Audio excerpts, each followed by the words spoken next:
Rise up! This is Howard Balzer, and welcome to this Cardinals update for the Rise Up See Red podcast, the best hour of Cardinals talk on the web. Well, here we are after a long Tuesday, and all anybody here in Arizona or around the NFL can say is, whew, take a deep breath. It kind of reminds me, okay, I'm going to get old school here. I'm going to go way back in time to a song by a guy named Tommy Roe in the late 60s. It was called Dizzy, and the first two lines were, I'm so dizzy, my head is spinning. Like a whirlpool, it will never end. Well, that's what it feels like when you get to the cutdown to 53 in the National Football League. And for us in the media, for us as fans, for those of fans, you're just waiting and wondering what the team is going to do. But imagine all the meetings, all the discussions, everything talked about, where teams have to make these decisions to get them to 53. Who's cut? Who's waived? Who do we want to bring back to the practice squad but are worried they might not clear waivers? What do we do with injured reserve and all those guys? It is a mountain of decisions, but they all have to be made. And that's what the Cardinals did on Monday and Tuesday. What's really been kind of a dizzying days for them going back to last Thursday when first-round pick Darius Robinson suffered a calf injury in practice. And then the following day, the club learns that wide receiver Zay Jones will be suspended for the first 5 games of the season for violating the NFL's personal conduct policy.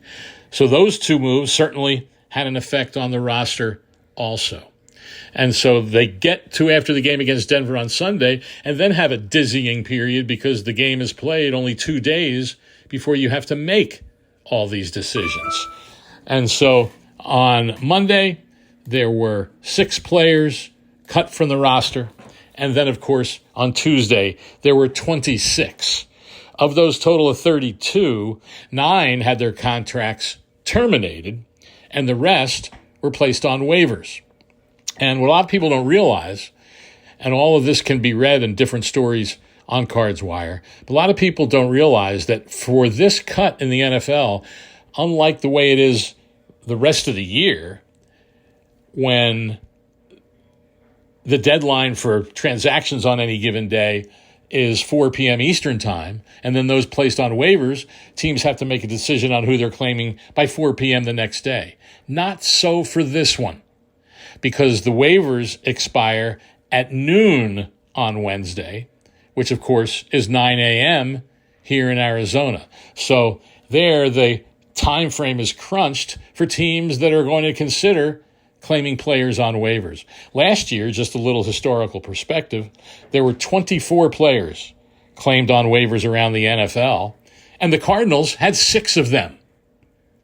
I don't see them being as active this year. I think with where their roster stands right now, they had to make some difficult cuts at some positions, and unless there's something that just jumps out at them, I just don't see where you could bring in anyone who's going to be an improvement over anyone else on the roster who would then have to be cut if you bring in a new player. So maybe 1 or 2, who knows what the Cardinals will do, but I certainly don't see it getting anywhere near that 6. And getting back to Darius Robinson for a moment, of course, there was the big question where the injury is considered multiple weeks. We didn't know what multiple meant, but the Cardinals put Darius Robinson on injured reserve on Tuesday with the designation for return, which means that he has to miss the first 4 games of the season, which is a blow to the defensive line and also a negative for the pass rushing group because he was going to be used at that. As everyone out there laments and is going nuts and has been for weeks since B.J. Ojulari suffered a torn ACL, when will this team do something at edge rusher? When will they do something? The only thing they did was knock off Cameron Thomas from the roster, acquiring him from the Chiefs for a 7th-round pick. And now there's people actually beside themselves saying, oh, how could you trade Cameron Thomas from this questionable pass rushing group. Well, the reality is he's not as good as Zaven Collins. He's not as good as Dennis Gardeck. He's not as good as Xavier Thomas, who did a very fine job in the preseason, and we'll all be wondering how he'll do in the regular season going against first-team offensive players. And the athleticism of Jesse Luketa and Victor Dimukeje is just better than Cameron Thomas. It's just amazing that anyone think that is going to hurt the team by shedding Cameron Thomas. And, of course, we don't know what might happen in the days ahead at that position. But I've said this before, and I'll say it again. The biggest thing with a pass rush, aside from your talent, obviously, is how you stop the run to get to second and third and long. And then if you're leading in games when the other team, is a known pass. Cardinals didn't have that very often last year. So hopefully the additions they've made on that defensive line, even without Robinson, will do better against the run and create more pass rushing situation that will open things up. And, of course, Robinson will be back hopefully in week 5. Maybe it'll take a couple of weeks longer. I see them using Mack Wilson Sr. in the pass rush. So let's just wait and see how things play out before anyone starts panicking and looking for the nearest bridge to jump off, although I guess that's probably not a good thing to say in Arizona because there just aren't very many bridges. But still were some interesting moves on cutdown day. And at wide receiver was Zay Jones not available for the first 5 games. That opened up a couple of spots. There was question who was going to be number 5 or number 6, even with Jones. Well, without Jones now, another 3 made it. Chris Moore, the very intriguing rookie Xavier Weaver, and Zach Pascal, who's used mostly on special teams. So we'll see how that all works out. And the notable thing about this roster right now is that 8 of the 12 draft picks are currently on the 53-man roster, and then another 2, Robinson and Christian Jones, the rookie tackle, were both placed on IR with designated for return. So that's 10 of the 12 rookies there are plans for this season. And then plus Weaver is an undrafted free agent. Add to that 7 draft picks from last year that are currently on the roster, and that's 15, plus Robinson and Christian Jones, and also Amari DiMercado, who was an undrafted free agent last year. So that's a pretty big percentage of what this roster is made up now. And want to have a quick note on Cameron Thomas, and that is that the 7th-round pick that the Cardinals acquired from the Chiefs is one that they acquired from the Jets. So it's possible that this pick could be a little bit higher in the round, obviously all depending on the records during this season of the Jets and the Chiefs. It's also interesting to me how much angst there is always about the last 7 players on the roster. Why do I say 7? Well, because there's 53 on the active game day roster, but only 46 can dress for the game. So you have all this work. Oh, what are we going to do here? What are we going to do there? And unless there's injuries, which there always are going to be some that will render some players inactive, a bunch of those guys at the bottom of the roster are not going to be active for games. And yet everybody just labors over all of these cuts.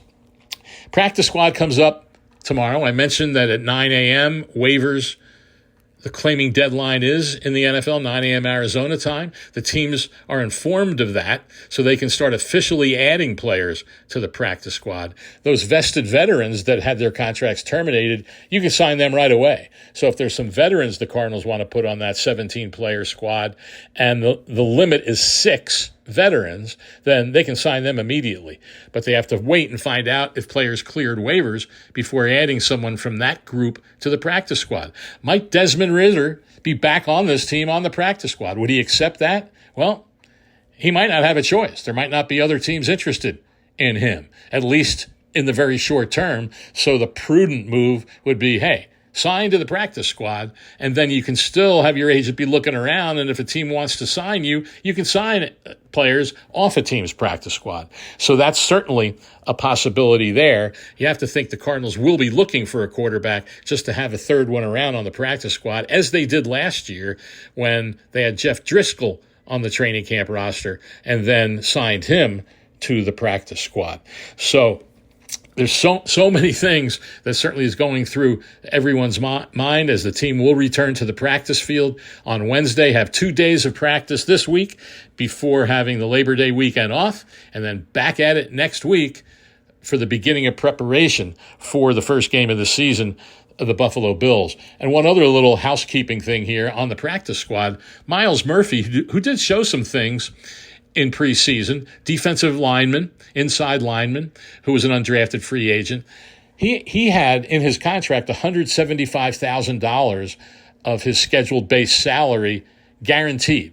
So being cut, he's going to get that $175,000 from the Cardinals unless another team claims him on waivers.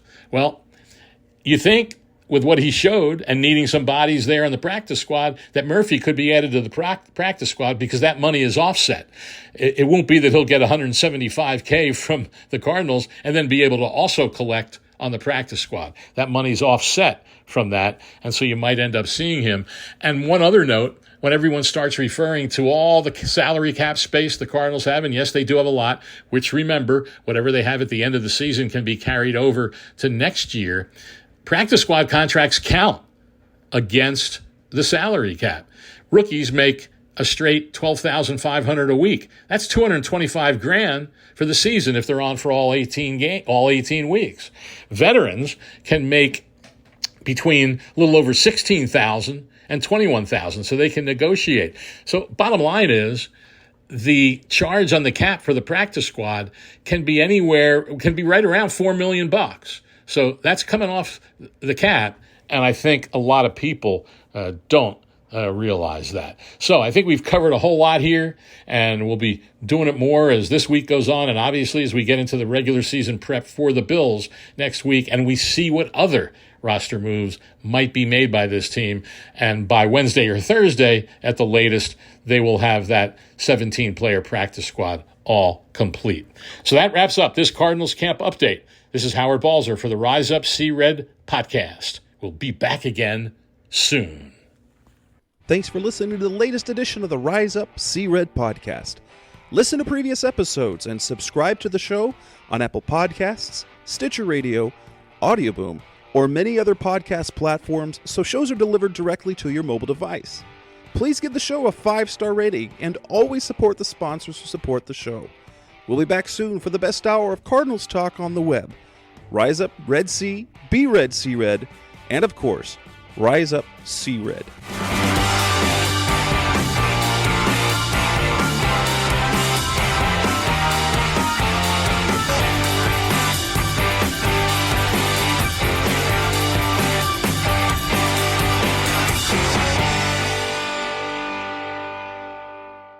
Rise